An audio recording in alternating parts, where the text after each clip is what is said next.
Commonwealth സ്പീക്കർമാരുടെയും presiding ഓഫീസർമാരുടെയും 28ാമത് സമ്മേളനം പഴയ parliament central ഹാളിൽ ഇപ്പോൾ നടക്കുകയാണ്. പ്രധാനമന്ത്രി നരേന്ദ്രമോദി സംസാരിക്കുന്നു. തത്സമയം clear rules for accountability and decision making.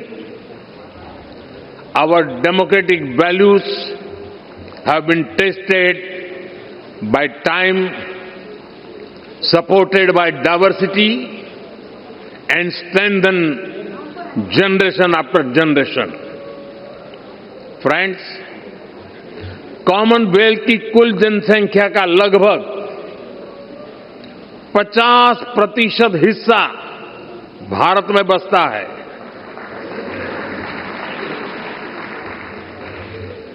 हमारा प्रयास रहा है कि भारत सभी देशों के विकास में ज्यादा से ज्यादा योगदान दे.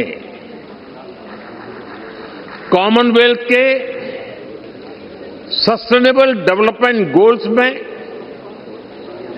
Health, climate change, economic growth और इनोवेशन के क्षेत्र में हम पूरी जिम्मेदारी के साथ अपने कमिटमेंट्स को पूरा कर रहे हैं. भारत आप सभी साथियों से सीखने का निरंतर प्रयास करता है और हमारा ये भी प्रयास होता है कि भारत के अनुभव अन्य कॉमनवेल्थ पार्टनर्स के काम आए. फ्रेंड्स, आज जब दुनिया अभूतपूर्व परिवर्तन के दौर से गुजर रही है, तब ग्लोबल साउथ के लिए भी ये नए रास्ते बनाने का समय है. भारत हर ग्लोबल प्लेटफॉर्म पर ग्लोबल साउथ के हितों को पूरी मजबूती से उठा रहा है.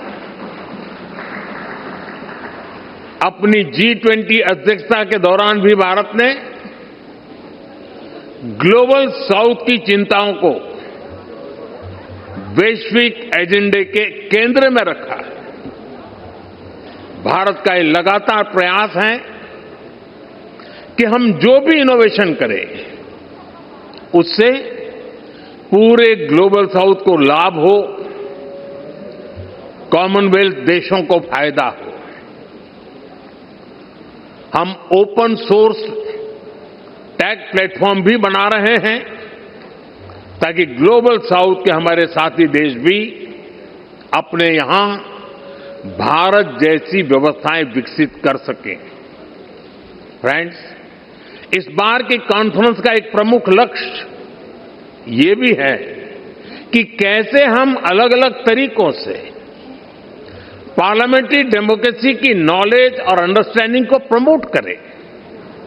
इसमें स्पीकर्स और प्रिसाइडिंग ऑफिसर्स दोनों की भूमिका बहुत महत्वपूर्ण है. ये काम लोगों को देश के डेमोक्रेटिक प्रोसेस में बड़ी भूमिका से जोड़ने का काम है. भारत की संसद पहले से ही ऐसे काम को कर रही है.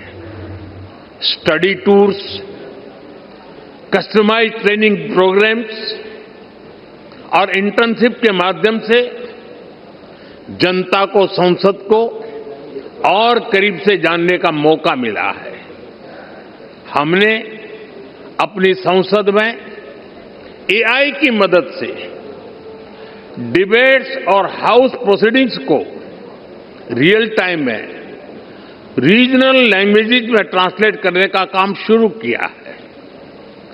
संसद से जुड़े रिसोर्सेज को भी AI की मदद से यूजर फ्रेंडली बनाने का काम हो रहा है और इससे हमारी यंग जनरेशन को संसद को समझने, उनको बेहतर अवसर मिल रहा है. फ्रेंड्स, अब तक मुझे आपकी संस्था से जुड़े 20 से ज्यादा सदस्य देशों में जाने का अवसर मिला है.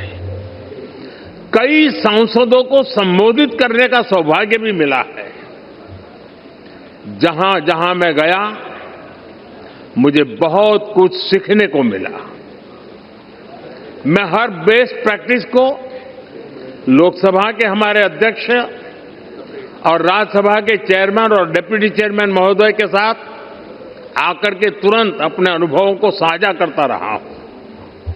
मुझे विश्वास है कि ये कॉन्फ्रेंस सीखने और सिखाने के इस क्रम को और समृद्ध करेगी।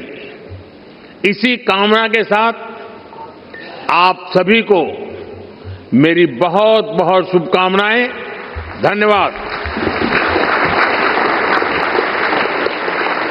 Thank you, Honorable Prime Minister. Commonwealth രാജ്യങ്ങളിലെ സ്പീക്കർമാരുടെയും പ്രിസൈഡിംഗ് ഓഫീസർമാരുടെയും സമ്മേളനത്തെ അഭിസംബോധന ചെയ്ത് സംസാരിക്കുകയായിരുന്നു നമ്മുടെ പ്രധാന സേവകൻ പ്രധാനമന്ത്രി നരേന്ദ്ര ദാമോദർ ദാസ് മോദി. തത്സമയ സംപ്രേഷണമാണ് പ്രിയപ്പെട്ട പ്രേക്ഷകർ കണ്ടത്.